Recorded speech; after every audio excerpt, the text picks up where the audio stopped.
All right. Welcome in Toilets to Titles. This is episode number 173. We are joined by a face we have not seen in a little bit. I mean, longer than I'm used to in the off season. John and Justin, we were like a trio. You couldn't separate us, and we've all gotten very busy. And John's pushing out content left and right, and he's providing analysis for all of those that are diving into rookie prospects and Devy prospects. So we are very grateful to have him on this evening. So tonight's episode, it's NFL Draft and Dynasty Fantasy Football Rookie Landscapes with John Laub. All right, John, and I basically introduced the fella. John, how we doing this evening?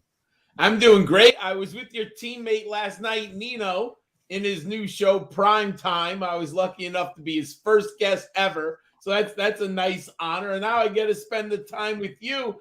And, Coach, I was thinking I think I've been on with you like 10 or 12 times now, at least. It's been a lot. Yeah. You're probably in the top 2 most appeared shows that I've been on. So I appreciate that very much. And we love this time of the year. We've done all kinds of stuff, mock drafts, rookie profiles, Devy drafts, Dynasty mock drafts. I've done all kinds of stuff with Justin and Coach here. Yeah, well, I had a buddy reach out to me like the first time you were on, and he was like, it was electric.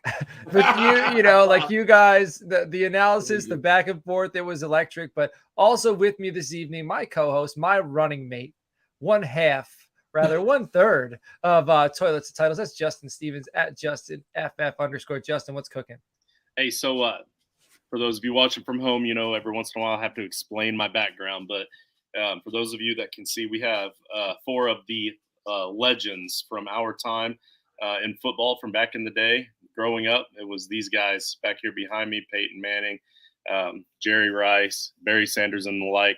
If we're going to have the legend, the living legend on the show, I felt like I needed him to be supported by somebody of his equal. So that's why I've got these guys back here behind me, but down below me, John Laub, man, we absolutely love you to death. We appreciate you, and thanks for coming on again. You know what's sad now? I'm so old. I remember Barry Sanders at Oklahoma State, and this was before ESPN catapulted into televising every game. So Oklahoma State was sometimes on late at night or weird, and if they were even on, right? So you're talking about what's he, 87, 88? He wins the Heisman. And I remember the numbers coming in, like when you would get the Sunday or Monday box score. And you're like looking at this guy and you're like, wait a second. In 4 weeks, he has 1,000 yards at Oklahoma State. Like, who is this guy? And I think he ended up with 2,500 yards rushing that year. And one of the great holiday bowls of all time. And there were questions. He came out in a great draft. I'll just go off on a tangent a little bit with Troy Aikman, Barry Sanders, Deion Sanders, Derek Thomas, and, oh, my God, who was the offensive lineman? Why can't I remember him? The Packers picked him. The one guy. There was 4 great Hall of Famers the Packers picked. He was the offensive tackle from Michigan State. Oh, my God, why can't I remember his name now? Anyways. We won't. Tony Mandarich. So there was 4 Hall of Famers in 5 picks, and the Packers at number 2 picked the only non-Hall of Famer, and that was Tony Mandarich, who had he ended up having a decent career. Like, if he wasn't the number 2 overall pick, cover of Sports Illustrated, you would have thought he was an all right player. But the fact he was supposed to be, Anthony Munoz, of the Bengals at the time, that you can't fathom that they got the one guy followed by, it was Troy Aikman, Tony Mandarich, Barry Sanders. And then I forget if it was Derek Thomas, Deion Sanders, and Deion Sanders, Derek Thomas. They were back-to-back, the Chiefs. And that's how long I'm looking at that. Those are the thoughts that immediately come to mind.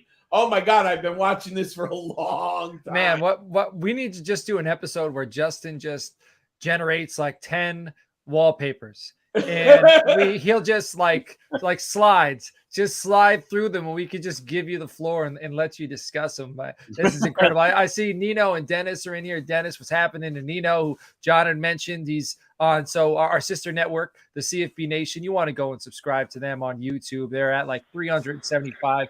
There is no reason they should be any less than 1,000 subscribers. The content coming out there is absolutely phenomenal. So go check that out. And John was on the first episode of CFB Nation, the prime spot. So you want to go check that out. And some Debbie Nuggets. Debbie Nuggets for you. Yeah. So those of you playing Debbie Fantasy Football, that is the spot for you. And Dennis was grinding, man. Dennis is grinding, getting us access to all of these programs. And for the most part, it's been college programs. We're trying to dip our feet into some NFL programs. And I was just out in West Point this evening. I have my dinner right here. I was running a little late, running to get here so we could record this episode. But shout out to you, Dennis. I really appreciate that. All right, John, man. I want to talk about some prospects this evening. We're gonna kind of dive around. I want to hear a little bit about Debbie. I know you did that on Nino's show last night. I just want to hear a few guys. But before we mention that, John, I want to tell you, and I want to tell the rest of the people that are listening here at Toilets Titles, we are doing a mock draft challenge with the fellas over at the Draft Countdown, with the fellas and ladies over at draftcountdown.com. What we're doing is you're going to submit the first round. We have a link. Shane set it all up. You submit a first round mock. You got to be subscribed to Draft Countdown's YouTube. You got to be subscribed to Toilets Titles YouTube. You do that, you link up, and then you can go ahead, put your mock in there. For every 10 people that join, we are going to put $20 in. All right. We're going to cap the pot at $500. And the first round, whoever has the best mock will win $500. And just like that, the wizard arrived in, and now we got some beautiful magic. All right, John, let's talk about some running backs in the Devy class. I want to hear about your top 5 running backs in Devy right now. All right, so give me half a second. Let me open up my rankings here. So I was just quickly thinking more about the class. This class, my top 5 going backwards. I'll go from 5 to 1. Nicholas Singleton, Penn State. Will Shipley, Clemson. Quinshon Judkins, Mississippi. Trayvon Henderson, Ohio State. And Raheem Sanders, Arkansas. Those are right now my top 5 Devy prospects. Before I get into the film work, I don't have time right now to get into my deep summer film work. You know, I'm a teacher, so I have more time in the summer to, I can get up and watch 3 players over, before the family gets up, put it that way, right? Get that lone time, sitting in my office doing all that. But, I put the numbers in my model. I watched many of them play last year. But I don't want to be, film grinding is different than watching players play, because I was film grinding, game grinding, watching this year's class. Yeah. So it takes me, I have an idea. I've seen all these players play, put in the numbers in my model. I just haven't, sat there for 2 hours, watched Raheem Sanders. That's right. That's what I got to do over the summer in more detail. It's funny that your down season is the summer. I run a heating and air conditioning business. And so the summer is like, my head is spinning in the summer. So right now, spring and fall. So we've been grinding. Go to toiletstotitles.com. I believe we have like 105 player profiles up there. I got my positional ranking, so you can go and check that out. John, I didn't give you a chance to discuss where all your content is. So before we move on to the next bit here, why don't you let everybody know where they can find your content? Oh, thanks, my friend. You can follow me on Twitter at Gridiron Skull 91. It's just flashed on the screen right there. Thanks, gentlemen. I'll follow you. I'll follow you back, or you can DM me, ask me questions. I love it. My written content, I can't believe I'm so old. It's my 10th year on footballdiehards.com. It's been a decade I've been doing those profiles. They've changed. They've evolved. I have a full model now. There's a link with my model, all the stats that I look for. You can see how I'm thinking, how I'm grading it. It's cool to disagree, but this is what I'm showing you and what I think about these players. And then I have on the YouTube, type in Rookie Big Board, and my partner Matt Hicks and we have 32 profiles up right now of individual prospects. And we have a sleepers episode up with 10 more prospects. So we have about 42 players covered, skill positions. We're just doing fantasy football skill positions. But we have about 42 players covered in video series. Your Senior Bowl primer. Oh, I did that too. You're right. Was an absolute blessing. Justin knows, man. We went down for the first time. We plan on going every year. But your Senior Bowl primer had me set and ready to go. Thanks to you, I studied Mike Wilson before I went to the Senior Bowl, and I was prepared for the Mike Wilson breakout. So I do appreciate that. John, I'm going to put you on the spot one more time before we talk about this year's class. If you had to say, I know Caleb Williams is going to be the Heisman, like he's the favorite. Yeah. There was one guy that you might think, hey, he might be a little under the radar, that if you were a betting man like Justin, he likes to bet all the time. I have to tell him to slow down because he's going to lose everything he's got. Hey, Lori's listening. Yeah. We're betting dollar. Yes. Yeah. If you were a betting man, where would like some good odds be, you think? So I'm always looking for odds. So last year I bet $20 on Hendon Hooker to win the Heisman. It didn't turn out, but you know what? My reward would have been incredible. And he came close. I mean, if he doesn't get hurt and Tennessee runs the table, who knows? So I'll tell you who I like as a long shot this year, because realistically, we have to go quarterback. Unfortunately, the award has become a quarterback award. I know we had Devonta Smith. That's an anomaly, and it might happen again. We could always get an anomaly. But if I'm going to go quarterback and I want big odds, I'm looking for something where I get $20, but I can get $500 in return. I'm going to go Michael Penix out of the University of Washington, the quarterback there. They have a chance at running the table. I think Washington's improving in the right direction. I'm much higher on Michael Penix than other people. You've got to win the Pac-10, Pac-12. If Michael Penix could beat Caleb Williams in the game of the year in the Pac, which I expect, maybe, but if Washington can upset USC, Michael Penix is a nice bet. You're going to bet on that one game. Basically, that's what you're betting on. Hey, I had Hendon Hooker. I said it's all going to depend on Oklahoma. I mean, against Alabama, he did it. He just got hurt like the next week or the week after. I mean, he did everything I expected, and you can't control injuries anyways. But I think Penix versus Caleb Williams will decide a lot in the Pac-12 and the national championship and the Heisman winner. Right. And if you follow CFB Nation on Twitter, you'd have heard a little bit about Penix. I know Nino's been talking him up. So he's a good player that no one's watched. He's a good quarterback. Yeah, excellent. All right, let's move into this year's draft class. The 2023 NFL draft is very, very close, and we are super excited. But there are some players out there that some people are a little overexcited, right? These guys are overrated. I saw you published an article, Overrated Rookies, right? So, yeah. Let's tell us a little bit about some guys you think we need to cool our jets on. Sure, let me go by position. Let me open up. First one, I mean, by now I don't even know if it's really overrated anymore, but Will Levis, I've been saying it since December, and people thought I was crazy when I had Hendon Hooker over Will Levis, but I had watched too much film. I think there were people, and I look, everyone has their own analysis and how they do things. And I know not everyone's like an actual grinder of game watching or tape analysis. I never liked Will Levis. People thought I was crazy. I think a lot of people put him there because Mel Kiper had him at number one. And they were just literally copying Mel Kiper. Now, how Mel Kiper had him number one, I just don't understand. And I like Mel, so he's been great for our industry. He's been great. I mean, I've been watching him for over 35 years. So it's not about that. And there's players I like who haven't panned out. So that's not the point. But he has such a big voice in the industry that when he says something, people just follow on the train. I never saw it with Will Levis. Like, literally never saw it. Remember, there were people mocking him as number one as early as like in January. And I just thought that was massively insane. Now you see the train has turned. It's actually come off the tracks in a way. People have like, oh, we actually watched the tape now. There's some real problems with him. There's some real concerns, and then, and I had Hooker at number 4. I still do. People thought, like, I think I brought up his name on shows where people didn't even know who he was.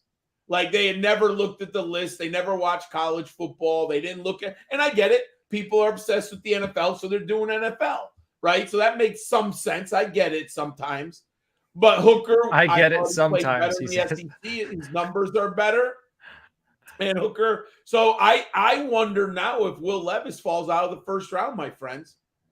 Man, what about some wide receivers? I know I heard Jim Nagy was saying basically that Twitter, the media is a lot higher on these wide receivers than NFL GMs are. And he stated he wouldn't be surprised if only one wide receiver goes in the first round, and that being Jackson Smith and the Jigba. Are there any wide receivers you think that they're getting a little too much hype? Oh, well, okay. So I will say number one is Quentin Johnson. I don't think I draft him in the first round. He has some serious holes in his game. I get the athleticism. I get the physicality when he wants to. His film is wildly inconsistent. He has problems at the catch point. He disappears from games at long periods of time. So I think he falls. I think when you look at Jordan Addison and Josh Downs, even though I like them very much. I love Downs. I know, but I don't think you draft the kid who's 5'9", 171 in the first round. Oh, no. And so I think same thing with Jordan Addison. I would not. Now, he might go late first round, Addison, right? He might be the type of player, a playoff Biletnikoff winner, right? He's got that. Yeah, from Pittsburgh 2 years ago. I would not be. I think right now there's going to be two wide receivers in the first round. I really do. I could be totally wrong, but I think we're only going to see JSN and Zay Flowers. From what I can tell, they're the only two in the first round. I mocked. We're doing a mock on the Toilets and Titles Gilded Chat. Get in there. We have a lot of fun in there. And I mocked Zay Flowers to the Baltimore Ravens today. Oh, I love Zay. Everyone's got New England or Baltimore. That's like the death zone. Oh my God. Yeah. I don't want my man to go to I want him to San Diego with Justin Herbert, please. Yeah. Oh man, that'd be incredible. I would like San Diego, or rather LA, the Chargers, to draft. Oh, yes. Get Chargers, like I don't think Jalen Hyatt. I have him outside my top 4. I have a second round grade on him. I have him at number 7. Okay, let me double check for you. I have him somewhere between. I could double check. I have my own rankings. I have number 7. Let me check. I have him at. I have him at 6 or 5. I have him at 5. So close. I think that I would like to see him in the second round to the Chargers. You put him in there, let him stretch the field like that with Justin Herbert. That would be very, very exciting. But John, now let's. What about tight ends? Is there a tight end? I watched Musgrave today. I like him, but his routes aren't very crisp. He's got a very good catch radius, and he's very good at extending for the ball outside of his body. But I just the routes, the transitions, the creating separation, I see that as a problem. Yeah, I mean, I have Musgrave at number 4 because the athleticism is pretty impressive. I can't put him higher than 4 because of the production. He just hasn't been on the field. And even though I think he'll be okay from the injuries, what's the long-term factor and the impact on them?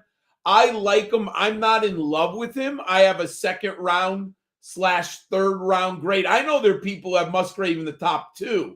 I'm not that bullish on him. I think he's very interesting. I mean, in a perfect world, if I'm like a GM and I'm thinking out loud, he would be a nice pick in the third round, right? I'm not spending too much capital on him, but I'm having an opportunity where I'm banking on athleticism to finally blossom at the NFL level, which is a risk, definitely. I mean, there's no guarantee that athleticism comes out at the NFL level.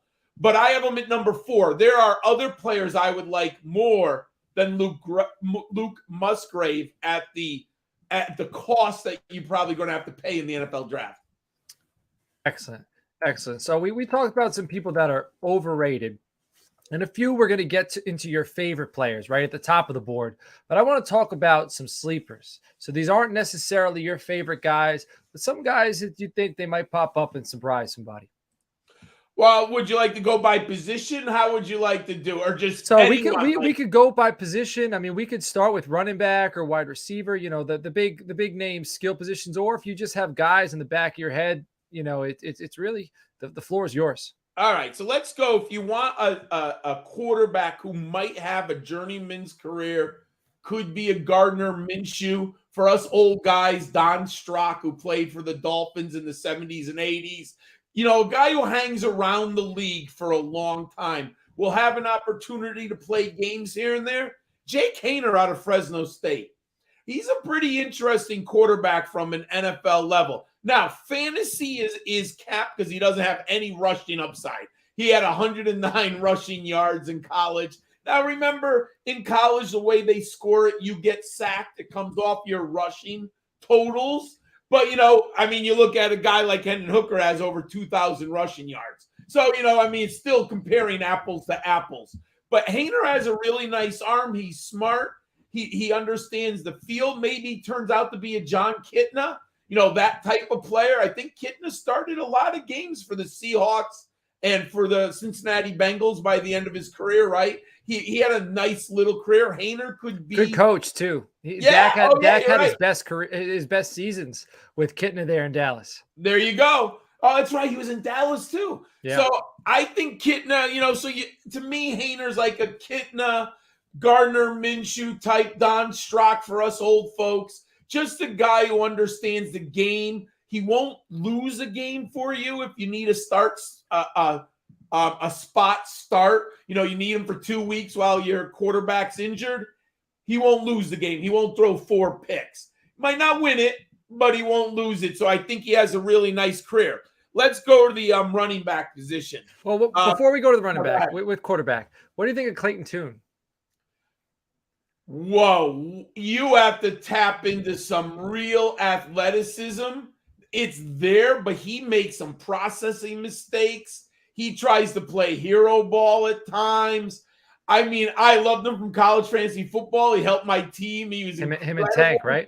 Yeah, the numbers were outstanding, but when you watch him, he abandons the pocket too quickly. He doesn't keep his head up when he's looking downfield. Like, to be a great scrambler thrower, you have to avoid the pass rush while looking downfield. And Clayton Tune, when he's avoiding the pass rush, he's looking around. He's not looking. Then he stops, and then he's got to readjust and where people are. Well, in the NFL, you're going to get yourself killed. You do that, you're just going to get yourself killed. The defensive linemen are too fast, too big, too quick. They're just going to close on you. I think he probably needs a lot of time to mature. Now, this is something I believe. I'm just going to go on another tangent for a second. Go away. Numbers along the line, the XFL and USFL have to figure out how they can become like a AAA for the NFL. And I specifically mean quarterbacks. Scott Mitchell, coming out of the World Football League in the 1990s, played for the Dolphins and the Lions. Then you have like Kurt Warner playing in Arena Football League, and we all know the story of Kurt Warner. We need quarterbacks in this league, but quarterbacks need time to develop. And I think that they've got to figure out a way to do that. I'm not saying I have the necessary answers, but we need a developmental league, especially for certain positions. I feel like you've said this before on the show. Maybe I've talked about developmentally. Yeah. But there was no XFL, USFL. No. But they've got to figure something out, because these young men need, like Jake Haener needs a year. I would love Clayton Tune could do real beneficial if he played in the USFL right now, right? Like they need something, because look at what happens if he's drafted in the 6th round. What happens? He ends up on the practice squad if he's lucky, right? He's the 3rd or 4th string quarterback. If he suits up, that's, because of injuries late in the season or something like that. And they're not ready. Who was the Dallas quarterback this year who came in for 2 or 3 games? What? Cooper Rush. Cooper Rush. Imagine if Cooper Rush could play somewheres where he got 10 or 12 games under him. So, because you can see there's parts of Cooper Rush where he has ability, but he doesn't have enough game experience to really bring him to the next level, right? And if you're Cowboys, He's good enough to be your backup, but you would love to see him get more snaps at the NFL level. Yeah, I like it. Let's go to the running back position. I think I talked to you earlier in the year. I would have said Zach Charbonnet, but he's been too hot now. Yeah. He's consensus running back 3. I think Charbonnet. I have him too. I absolutely love Charbonnet. Oh yeah. Power, speed, vision, home run ability, 3-down back. Yeah, I comped him to James Conner, and I took a victory lap on that because someone on Twitter was, they're playing a completely different style. Charbonnet's much faster, and Charbonnet ran in the 4.5s. He's quick. He doesn't have long speed, but he does everything well. There's not one thing he doesn't do well. No, not one thing he doesn't do well. Plus, he has football speed. Right. We forget that NFL running backs need to have football speed. That means the ability to run the football. Right. Charbonnet can do that. There's no question about that. His hands he's just silky smooth, man. Like, oh yeah, dude. I've been a big fan for a long time. My number 4. So I'm going to let the cat out of the bag. The guy I love, Israel Abanikanda. My number 4 running back. Absolutely loved him. I posted a tweet right around the new year. I ended up watching film during winter vacation because that's when I'm starting my Senior Bowl research. I'm starting to do stuff. And I was watching some Jordan Addison tape from 2 years ago, and I saw Izzy. And then I looked up Izzy's numbers, and I started watching more Izzy. And then I looked on the Pittsburgh website, and he's 216. I'm like, no way. He's that big? My friends, when I found out he was 215, he's the youngest running back in the class. I've been saying it since mid-January. Izzy's my number 4 running back. He reminds me of Tiki Barber, if anyone remembers Tiki Barber. Ooh, and similar, they both have those big, like you don't see shoulder pads like that anymore. And Izzy's got he's got the wide shoulder frame, like he runs behind his pads. I can see that. I didn't see that prior, but now that you mention it, I love Izzy. I'm with you. I've been on board. Sign me up. And people don't realize how good Tiki Barber was. He was an amazing running back. Go look at the numbers, people. You're going to be blown away at how good Tiki Barber was. So since those guys have now kind of climbed boards, and I allude now Tajay Spears, people like. So let's go a little deeper. I am very intrigued by Evan Hull now. Okay, Northwestern. I watched way too much Big Ten football. People know I'm a Michigan and a UConn fan. And I remember watching Evan Hull in the Nebraska game, and I think he had something ridiculous like 13 or 14 receptions. And I was like, wow, and I picked him up as a fantasy college football player. And he was good that game, and for about the first 6 weeks. But he never wowed me, right? Like I never left the Northwestern game going, wow, he is an NFL back. Now, part of it's looking back, Northwestern isn't a very good football team. So obviously a running back is dependent on his teammates for success, right? When he went to the combine, and I know he impressed a lot of people at the Senior Bowl, I thought he was okay. I wasn't blown. I thought people liked him a lot better than what my impression was at the Senior Bowl. But you know what? I have to look at the facts on the ground. He's athletically much better than I thought. He ran a 4.47 in the 40, a 4.38 in the 20-yard shuttle, and a 6.9 in the 3-cone. And he's over 200 pounds at 5'10". Let me see what he is, 209. He had 94 career receptions. You kind of said it with Charbonnet. He's really good at everything. Now, the question, if you're looking for elite talent, I don't know if Evan Hull has one thing that he's elite at, right? Like, we know Barry Sanders had literally the greatest jump cuts of all time. Like, no one's ever come close to him. Right. Right. Are you banking on a really good football player, or do you want the one elite trait, right? Like, I think that's a question every GM and everyone asks themselves, right? What if I have that uber elite trait that is so good? The other stuff doesn't even matter, right? Because I can win. Like I joke with Steph Curry. What's his elite trait? He's the best outside shooter ever played the game. Nothing else matters, right? Like he's so good. Doesn't matter he's short. It doesn't matter that he's undersized. None of that matters. He's just such a good outside shooter. Evan Hull is just a really, really good football player, right? So I moved him up to number 13 on my boards. And I think he might go in the third round. I think I could see a GM and organization really liking him. The guys have been chatting him up in the T2T Gilded chat, hoping he goes to LA. With LA having issues with Austin Eckler, as a possible Austin Eckler replacement. And this was probably a name that in the vault, that was the name of the house. Yes, our house in Mobile was named at the Senior Bowl. He was probably, besides Tank Dell and Tajay Spears, Evan Hull was probably the third most mentioned name at the vault. So the guys, he did very well at the Senior Bowl, and he won a lot of supporters from the T2T and CFB Nation team. Go ahead. That's where you guys have an advantage because I can't put my eyeballs on the ground down there. Where I watch the tape and what comes across. And we'll kidnap you next year. Next year, we're gonna write a note to your school. John is out. He's not feeling well. You ever see Old School? Yeah, I love Old School. That's one of the best movies. We'll drive up in the van while you're grocery shopping, and we'll just throw you in the van. Your family's, my boy John. Yeah. Come on down. That's it. And we're going straight to Mobile. All right, I want to talk about wide receivers. I have a wide receiver to mention. I want to see if you've watched him at all and what your interest level is. And it's CJ Johnson out of Eastern Carolina University. Did you get a chance to watch him?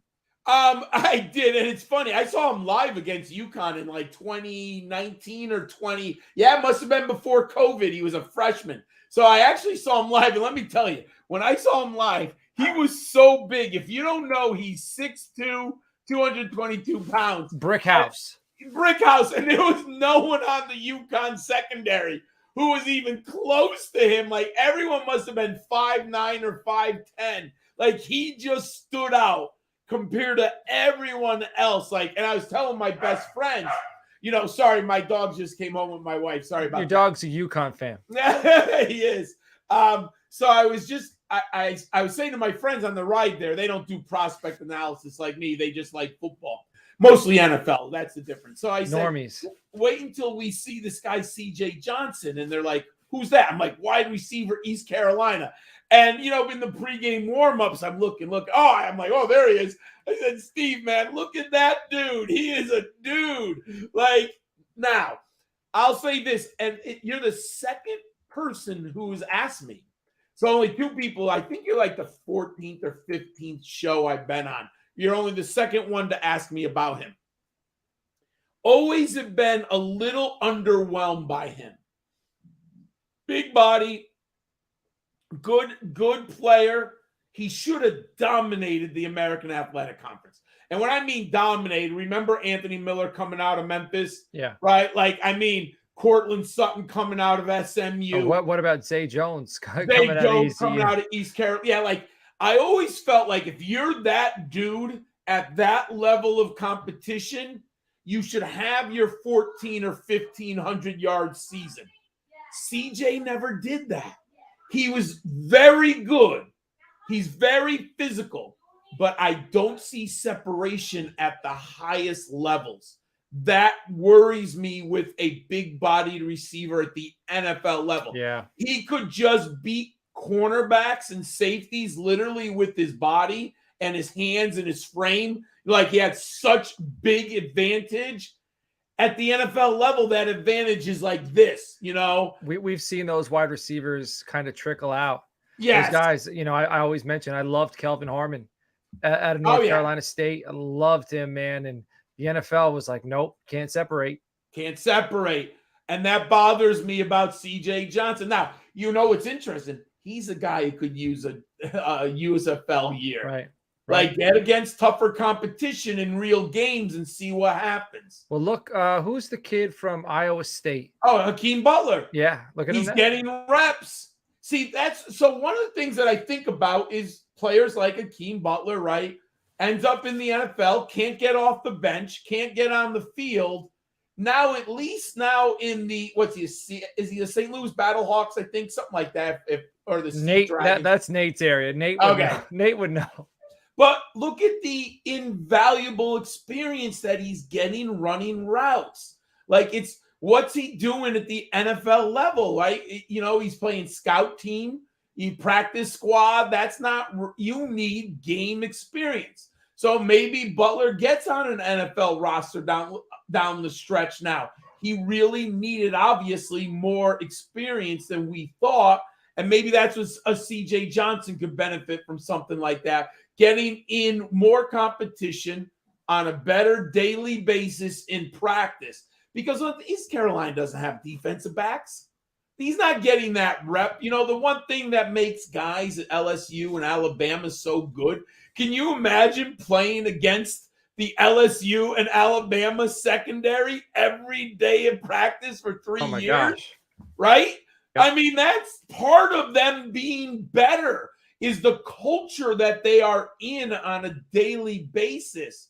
If you're East Carolina, you don't have that culture that you're developing at that high level. I would be honest, I don't even know if there's an East Carolina defensive back in the NFL draft ranked. Right? I mean, Nino, that's Nino. So Nate can tell you about XFL team names, and then Nino's probably watched about 35 corners. So if he's still in here, he could let us know if there's an ECU guy. And if CJ wasn't playing against them, well, he's not getting the reps that he needs. So I'm intrigued. He's in my top 30, but I think there's a chance he's an undrafted free agent. Got it. There's something about the big body wide receiver. I got him 20. Yeah. See, I will say this, Coach. If it was 6 years ago, I'd have him number 20. But the NFL has changed what the game. Yeah, I haven't yet, John. I gotta. But I do like my Josh Downs, man. I've said it. He's Cole Beasley with the booster pack. You put a rocket on Cole Beasley's back. That's Josh Downs. But why don't you tell us? I told you my sleeper wide receiver. Who's your sleeper wide receiver? Well, let me go then. I'm going to go deep too, because I like the fact that you grabbed CJ Johnson, which is a name people might not know. One player that I like that I find interesting is Bryce Ford Wheaton. Now, I think he's all over the board grade-wise. I think you talk about a big receiver, my friend, he's 6'4", 221. But what really makes him in my book, and I wasn't overly impressed watching him at West Virginia. I actually thought he was a little bit of a disappointment because I had targeted him in my college fantasy football leagues because I had read about him. His athleticism was off the charts. You go to West Virginia's their roster, and he's a big-bodied receiver. He should be able to dominate the Big 12. He just never did. But, man, I have to reevaluate and open my eyes when new data comes in. He ran a 4.38 at 6'4", 221. That's insanity. And not only does he have outright long-distance speed, he's got burst and acceleration. He ran a 4.15 in the 20-yard shuttle and a 6.97 in the 3-cone drill. So what I see, and then I had to go back and look at the film, I think there might be some lack of coaching. He doesn't get separation, which doesn't make any sense athletically. How is this man with those athletic skills not getting separation on tape? Is it the scheme? Is West Virginia not coaching him up? I mean, you're talking about. I'm gonna add him to my list. I'm gonna watch, and then we do DM. I'm gonna DM you. I'm gonna try to figure out why this guy's not creating separation. Yeah, it's mind blowing because look at, man, he should be able to get off the line of scrimmage. So I think about my school where I teach, my town. They're really good at track. So we're the best city in the state of Connecticut for track. And we actually have in our city people go and earn track scholarships, right? So I've had track students in my school classes, and I talk to them a lot. And I talk to them about the start, in the 100 meters, right? And how coaching makes on the high hurdles and getting off the blocks. If you don't get off the blocks at the Olympic level, you're done. You're done. You have to be perfect, absolutely perfect. And same thing with the high hurdles, right? You have to clear the hurdle perfectly. So I think about a guy like Bryce Ford Wheaton. I said, has he just not gotten the right coaching to get off the line of scrimmage with hand movement or footwork? Because the athleticism is there. Why is he such a lumbering guy off the line of scrimmage? Like, it's just like that's the type of thing was I wish I could be on the West Virginia campus and like for 3 days watch the wide receiver coach. Like I think about, yes, what Brian Hartline is doing at Ohio State is incredible. Granted, he has superior athletes. But you know what else? He's also coaching them up. Like, I don't care who you are. You can have a great athlete. If you don't coach them up, it doesn't do anyone any good, right? So Hartline's taking great athletes who are great football receivers, and he's turning them into first-round NFL draft picks. I'm not saying Bryce Ford Wheaton was ever going to be that. But how can you have that much athleticism with that much size and you didn't dominate? Man, if there was a wish list for people I could get on this show to interview, Des Bryant clearly be one of them. And that's he's one of the guys. Yes. But Brian Hartline would be like he's probably top 5 people, because think about the wide receivers that have gone through Ohio State and the different guys that he's coached and the experiences he's probably had at Ohio State. It's pretty damn incredible. Pretty damn incredible. John, I want to talk before we wrap this thing up. Let's give a scenario or two. All right, we talked about sleepers, we talked about overrated guys, we talked some Heisman. All right, let's give a little bit of a scenario. Let's say we're in a rookie draft, right? You're picking, let's say 105. Okay, let's say Bijan's gone. Okay, Stroud, Young, Richardson, and Jackson Smith and Najigba. So you're 6. I'm sorry. Okay. Those 5 are gone. Where are you going? Well, people are going to think I'm crazy, but I'm going Zach Charbonnet here. Now, people are going to go Jahmyr Gibbs because of the PPR. Would you take Charbonnet over any of those 5? Like, if you were, any of those 5 I listed, would you take Charbonnet ahead of? Possibly, I would take him over Anthony Richardson in Superflex. So yes. Just to be, because I think people are ignoring the floor of Anthony Richardson. Yeah. And Coach, you've had me on a long time. You know I love Jalen Hurts. Right. And I said, but from a dynasty standpoint, the value of Hurts is I got him in the 3rd round. To get Anthony Richardson, you're going to have to pay a top 3 pick freight, which means you're a bad team. I think he needs a year on the bench. Yeah. He needs more experience. Vegas. It's going to, yes, that might be, but if Vegas waits, that means that you are already a bad team, and now you got to wait. Right. Like, how patient are you going to be? Because they got Garoppolo. I feel like they could let Garoppolo drive the bus for a year. I think they would, yes. But I don't think he's going to fall. I think he's a top 5 pick. Somebody's going to take him. I think he is now. I think there's huge risk. Right. There's massive risk with him. But if I'm a dynasty owner in the top 5, I need a player I can put on the field right now. I mean, it's hard for me to swallow that I got to wait 12 calendar months for the next dynasty draft to get a guy who's going to contribute to my dynasty team. And what if we get Trey Lance again? Let me just say one thing is we don't learn from our challenges in life. How many of you listening right now took Trey Lance with the 3rd overall pick, and how's he doing on your fantasy team right now? You are cold-blooded, John. How many games has Trey Lance won yet? Dude got as close to the camera as possible. He looked into every one of your souls.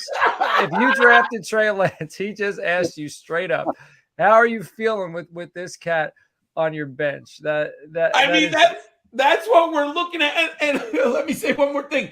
When I told everyone I'm out on Daniel Jones, how many dynasty owners do you think drafted Daniel Jones still have Daniel Jones on their fantasy team now?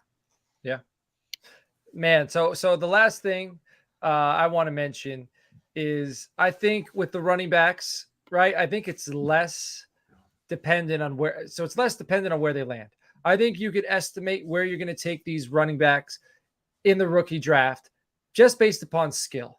Yeah. But with these wide receivers outside of Jackson Smith and Najigba, I mean, if he went to Baltimore, you're saying that's a problem. I'm saying that's a problem. So I think the wide receivers it's very hard to mock them right now. Oh, because it is going to be very dependent on where they land. Is that correct? oh yeah, dude. Do any of us want Bill Belichick to take a wide receiver in round 1? I mean, that's like a fantasy disaster. You're like, oh my God. Has anyone actually gone to look? Google New England Patriots draft picks in the last 20 years and go search for the names of wide receivers. Chad Jackson. Who was the kid from Marshall? Chad Johnson or Chad Jackson from Florida. Or who's the kid from Marshall? Oh my God, the kid from Marshall. Yeah, but that being said, these wide receivers are more Bill's speed. These little shifty slot guys, this is a class that actually makes sense. I would be fine with Josh Downs ending up in New England because I feel like Bill would know how to use them. Well, I have 2 new rules now. Let's Never hear draft pass catchers on New England or Baltimore, and I'm sticking to my guns. I'm not kidding because they don't do anything for fantasy. Yeah. Nothing. Give me the tight ends. Give me the running backs. The wide receivers are just, it's a death zone there. Right. And I'm so afraid that Zay Flowers is going to end up in New England or Baltimore.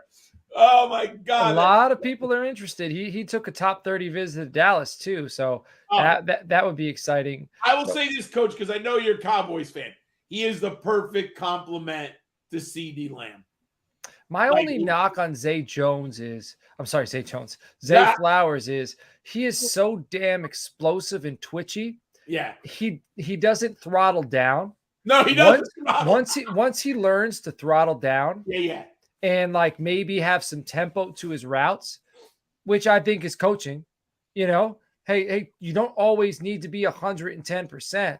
Like why don't you, sell this or sell that or, change your tempo so the DB doesn't know what's coming. Once he learns to do that, you are going to see this cat take a whole nother step. And that could possibly be because he's playing at Boston College. The teammates around him, the coaching staff around him. There could be a lot of factors on why he hasn't learned to use tempo as a wide receiver. Right. I agree with that. Tempo matters and to set people up. But he just might be on a team where he felt he had to do this full throttle all day long. Right. And you know what? You can't teach hustle. So if you have to teach or coach somebody to kind of lower it down a little bit, that's not a terrible thing. So that is not a knock. My only knock for him was not a knock. Justin, it's harder to coach him up. Yes. Than it is to calm him down a little bit. Oh hell yeah. And then those guys you got to coach up. It's an everyday thing. You got to stay on top of them. You don't want that. You got to put your focus everywhere else. But Justin, me and John have been in the sandbox. This is our sandbox. We love the NFL draft. And this is I'm gonna let you wrap this thing up. I'm gonna let you take us out because playtime's over and you need to step in and help us close out the 173rd episode of Toilets and Titles. Yeah, so this is typically what I do anyway during a John Laub and John Schultz. I just usually do it off screen. The only reason I didn't this time is because I kind of felt a little bit more comfortable with some of this college game after going to the Senior Bowl with the guys and them force feeding it down my throat for a week. I've been able to take that and do my own research and get better at it. And I do read John Laub's material, but I get most of my information from this John, and then this John just tells me in this episode that he gets his info a lot from this John. So, thank you. It's very cycle of Johns. I can't help it where all I can do is just listen and just retain. So I apologize for not jumping in. I should have just stayed in the background, but I appreciate your time, man. You've been absolutely wonderful. Tell them once again, where can they find you at? Oh, thank you. I love coming on your show. You gentlemen know that. They can find me on Twitter at GridironSkull91. It's right on the screen in front of you right now. All my written profiles for the 10th year in a row are on footballdiehards.com. And all my video series, 32 individual breakdowns with my teammate Matt Hicks, are on the Rookie Big Board channel on YouTube. Outstanding, John. Appreciate your time. Thank you again. Don't forget, patreon.com/Toilets and Titles. Look us up, help us out. And unless you guys have anything else, I think we're out. That's it. Get in the Gilded Chat, mock with us every Monday. George Reed is running our mock drafts and sleeper. You want to mock with us, so we'll see you in there. Take care.